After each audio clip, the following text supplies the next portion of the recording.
Bismillahirrahmanirrahim. Assalamualaikum warahmatullahi wabarakatuh. Yang kami hormati Bapak Insinyur Bernard Gunawan, yang kami hormati Bapak Stephen Wahyudi Santoso, yang kami hormati Bapak Rektor Profesor Dr. Insinyur Haryanto Prabowo, para wakil rektor sekalian, Bapak-bapak Ibu dosen dan Bapak Ibu staf binusian. Alhamdulillahirabbil alamin wa bihi nasta'in wa ala umuri dunya waddin. Wassalatu wassalamu ala asyrafil anbiya wal mursalin wa ala alihi wa ashabihi ajma'in. Amma ba'd. Pertama-tama tentu mari kita senantiasa bersyukur atas berbagai macam anugerah dan nikmat yang senantiasa Allah limpahkan kepada kita semuanya. Alhamdulillah. Selanjutnya salawat serta salam mari kita juga sampaikan kepada Rasulullah Shallallahu Alaihi Wasallam yang atas usaha jerih payah beliau kita bisa mendapatkan hidayah untuk beragama, berislam, menjalankan perintah Allah, dan juga berbuat baik kepada sesama. Allahumma salli ala Sayyidina Muhammad. Bapak Ibu sekalian, kita sudah berapa hari berpuasa ya? 23 ya. Atau ada yang 24 karena memulainya hari Sabtu ya. Berarti lebaran berapa hari lagi nih? Sekitar 7 hari lagi ya. Kayaknya udah bersiap-siap nih untuk menghadapi lebaran. Bapak Ibu, setelah kita berpuasa 23 hari atau 24 hari, ada yang sakit nggak? Ada yang sakit? Tidak ya? Alhamdulillah.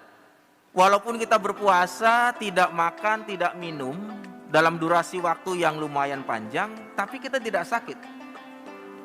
Karena memang puasa itu bukan untuk membuat kita menderita. Kalau seandainya hitung-hitungan puasa yang terbaik adalah yang paling panjang waktunya, tentu ibadahnya orang yang berpuasa di daerah dekat kutub itu lebih bagus.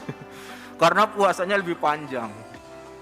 Saya pernah berpuasa hampir 19 jam ketika saya di sana Eropa ya, dulu ketika kuliah alhamdulillah. Sahur jam 3, buka jam 10 malam. Itu masih lebih baik Pak di Belgia. Karena di bagian atas lagi di Norwegia itu totally 20 hours 24 jam tidak ada malamnya Pak. Bagaimana puasanya? Nah, kalau yang sudah seperti itu maka fikihnya udah berbeda. Ya, tidak mungkin kita berpuasa 24 jam. Itu tidak mungkin. Itu bahkan diharamkan. Haram berpuasa 24 jam. Harus ada bukanya, harus ada sahurnya. Bahkan karena puasa kita ini bukan untuk membuat hamba sakit, itu salah satu sunnah puasanya adalah apa? Mengakhirkan sahur, menyegerakan berbuka. Jadi kalau kita mau dapat sunnahnya, sunnah itu artinya manfaat yang lebih banyak, itu akhiri sahurnya. Sahur jam berapa nih? Jam 4:30 ya, yang subuhnya jam 4:30. Nah itu deket-deket subuh deh sahurnya. Kemudian buka ini jam 6 kurang ya. Begitu masuk waktu maghrib segera berbuka, segera membatalkan puasa. Kenapa? Di situ ada sunnahnya, di situ ada manfaatnya. Kenapa? Karena memang puasa itu bukan untuk membuat hamba menderita, bukan untuk membuat kita sengsara. Itulah berpuasa. Bahkan puasa itu rupanya dalam berbagai riset kesehatan menunjukkan manfaat yang luar biasa. Secara kesehatan fisik juga secara kesehatan mental. dalam berbagai jurnal. Nah, karena saya berhadapan dengan Prof. Tirta ini, saya jadi langsung ingat jurnal nih Prof. Itu kalau kita googling ya, itu langsung muncul ya, effect of fasting of Ramadan gitu. On mental health, on health itu banyak sekali muncul. Dan kita bisa mendapati bahwa ternyata puasa itu berimpact pada kesehatan fisik juga pada kesehatan mental. Pada kesehatan mental misalnya, puasa itu mampu menurunkan tingkat stres. Mampu menurunkan tingkat anxiety atau kecemasan. Mampu menurunkan tingkat depresi. Artinya apa? Kesehatan mental kita semakin meningkat. Ketika puasa mampu meningkatkan kesehatan mental, maka berkarya pun menjadi lebih maksimal. Insya Allah. Nah, ini sesuai dengan tema kita nih ya, berkarya. Jadi puasa itu sebetulnya bisa membuat karya kita lebih maksimal. Selain itu, puasa itu sebetulnya bukan hanya ibadah kita dengan Allah saja. Bukan hanya ibadah secara vertikal, tapi juga ibadah secara horizontal. Betapa banyak sekali aktivitas-aktivitas sosial yang kita jalin selama ibadah Ramadan. Memang dalam Ramadan kita dianjurkan untuk memperbanyak sholat, memperbanyak tadarus, memperbanyak iktikaf, tapi juga memperbanyak sedekah, memberi,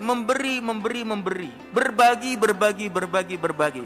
Dan inilah diantara manfaat dari ibadah Ramadan juga. Kita dibiasakan untuk memberi, berbagi, dan berbagi. Kita tidak hanya mementingkan diri sendiri, tapi juga memikirkan orang-orang di sekitar kita. Jadi puasa ini adalah ibadah yang sangat luar biasa.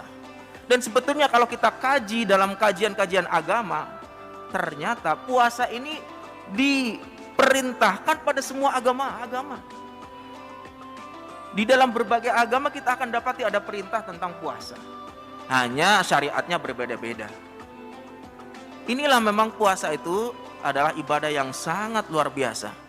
Ada ibadah vertikalnya, ada ibadah horizontalnya. Kita kemudian juga banyak melakukan aktivitas-aktivitas sosial ya, karena memang ini dalam rangka membangun kesadaran sosial di antara kita semuanya. Di dalam surat Al-Baqarah ayat 195 disebutkan, A'udzu billahi minasy syaithanir rajim. Bismillahirrahmanirrahim. Wa anfiqu fi sabilillahi wa la tulqu bi aydikum ila tahlukah wa ahsinu innallaha yuhibbul muhsinin. Allah. Wa anfiqu fi sabilillah. Dan berinfaklah di jalan Allah. Kita diperintahkan untuk berinfak, untuk memberikan sebagian dari harta kita di jalan Allah. Di jalan Allah itu di hal-hal kebaikan. Wala tulqu biaidikum ila tahlukah, dan jangan jerumuskan kamu ke dalam kebinasaan. Kita dilarang untuk menjerumuskan diri. Wa ahsinu, dan berbuat baiklah. Innallaha yuhibbul muhsinin. Sesungguhnya Allah menyukai orang-orang yang berbuat baik. Kita saat ini berkumpul di sini dalam rangka berbuka puasa bersama, dalam rangka berbagi, dalam rangka meningkatkan karya. Ini adalah bagian dari contoh-contoh perbuatan baik yang Allah sangat menyukai. Innallaha yuhibbul muhsinin. Sesungguhnya Allah menyukai orang-orang yang berbuat baik. Semoga kita ini kan bangsa Indonesia termasuk the biggest Muslim population in the world. Berapa sih jumlah populasi Muslim di dunia? Kalau kita buka di world population itu 1,9 miliar. Dari 1,9 miliar, paling besarnya itu ada di Indonesia.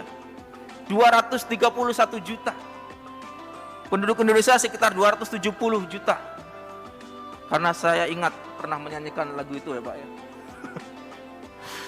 231 juta jiwa Muslim di Indonesia ini adalah the biggest Muslim population ya in the world. kalau kita umat Islam ini mampu mengamalkan ibadah puasa kita dengan baik, insya Allah kita bisa menebarkan kedamaian, menebarkan ya rasa kasih sayang kepada seluruh umat manusia di Indonesia maupun di dunia. Demikian, semoga tausiah singkat saya ini bisa menginspirasi. Billahi taufiq wal hidayah. Wassalamualaikum warahmatullahi wabarakatuh.